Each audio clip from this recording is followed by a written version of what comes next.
دنیا کے اندر ڈھیر سارے واقعات ہوتے ہیں، ہم روز دیکھتے ہیں فلاں آدمی جوانی میں انتقال کر گیا، ابھی بالکل جوان تھا، کوئی بیماری نہیں تھی، کوئی آثار نہیں تھے، کوئی بڑھاپا نہیں تھا، کوئی بال سفید نہیں تھے، چلا گیا، رخصت ہو گیا۔ اب اس طرح کی جتنی بھی چیزیں ہوتی ہیں اس سے دو قسم کا لوگ نتیجہ اخذ کرتے ہیں۔ ایک لوگ اس سے عبرت لیتے ہیں۔ عبرت کیا ہے؟ کانوں کو ہاتھ لگائیں گے، توبہ توبہ توبہ استغفر اللہ، اللہ معاف کرے جی، دیکھو ابھی اسی عمر میں بیچارہ رخصت ہو گیا، یہ عبرت ہے۔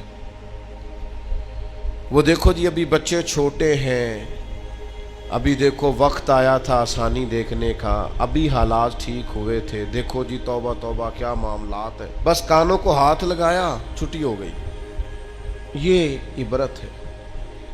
اور کچھ لوگ ایسے ہوتے ہیں جو ان چیزوں سے نصیحت حاصل کرتے ہیں۔ وہ کہتے ہیں یار وہ جوانی میں چلا گیا ہے تو میں بھی تو جا سکتا ہوں نا، لہذا وہ کیا کرتے ہیں؟ وہ اپنے آپ کو بدلتے ہیں، اپنے اعمال کو بدلتے ہیں، اپنے اخلاق کو بدلتے ہیں، اپنے کردار کو بدلتے ہیں، اپنے شب و روز کو بدلتے ہیں، اپنی صبحوں اور شاموں میں تبدیلی لاتے ہیں، اپنی جوانی کو ضائع نہیں کرتے۔ میں اور آپ روزانہ ڈھیروں عبرت کی چیزیں اپنے معاشرے میں دیکھتے ہیں۔ ہمارے قریبی لوگ چلے گئے، ہم نے ان کے جانے کے بعد کہا یار دیکھو زندگی کا بھروسہ کوئی نہیں، کل یہ بندہ ہمارے ساتھ تھا، آج رخصت ہو گیا، بھروسہ کوئی نہیں، پتہ نہیں کیا ہوگا۔ یہ عبرت ہے۔ بس توبہ توبہ کی، پھر اسی کام لگ گئے غافلوں والے۔ لیکن اگر وَمَوْعِظَةً لِّلْمُتَّقِينَ پر عمل ہوتا تو پھر ہم کیا کرتے؟ پھر ہم کہتے یار اگر وہ چلا گیا ہے تو بیٹھے میں نے بھی نہیں رہنا، جانا مجھے بھی پڑے گا، لہذا تیاری کرو۔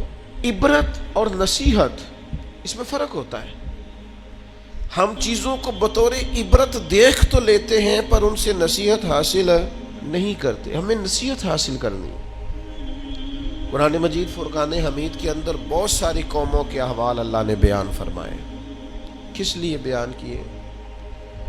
قرآن کوئی معاذ اللہ ہمیں کوئی واقعہ سنا کے ایسے ہی گزرنا تو نہیں چاہتا، لیکن اتنی قوموں کے حالات ہیں، جگہ جگہ ذکر ہے جناب نوح کا ان کی قوم کا، جناب داؤد کا ان کی قوم کا، جناب لوط علیہ السلام کا ان کی قوم کا، جناب شعیب علیہ السلام کا ان کی قوم کا، جگہ جگہ پہ ذکر ہے، تذکرہ ہے، انبیاء نے انہیں سمجھایا ہے، وہ باز نہیں آئے، اس کی انہیں سزا ملی ہے۔ جناب شعیب علیہ السلام کی قوم ناپ تول میں کمی کرتی تھی، یوں سمجھ لیجئے کہ جتنے پیسے لیتی تھی اتنا مال نہیں دیتی تھی، اللہ نے عذاب دیا انہیں۔ ہم نے قرآن مجید کے اندر اس واقعہ کو پڑھا، اس حالت کو دیکھا۔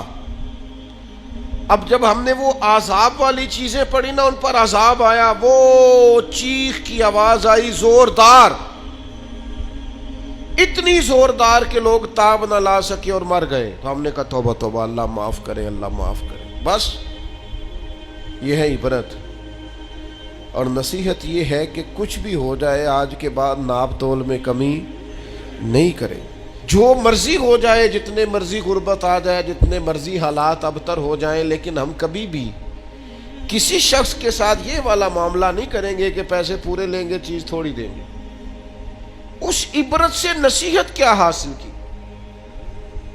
جہاں میں ہے عبرت کے ہر سو نمونے، مگر تجھ کو اندھا کیا رنگ و بو نے، کبھی غور سے یہ بھی دیکھا ہے تو نے، جو آباد تھے وہ مکان اب ہے سونے، جگہ جی لگانے کی دنیا نہیں ہے، یہ عبرت کی جا ہے، کوئی تماشا نہیں ہے۔ غور یہ کرنا ہے کہ وہ والا جرم، وہ والی خطا، وہ والا معاملہ کہیں ہمارے اندر تو نہیں ہے۔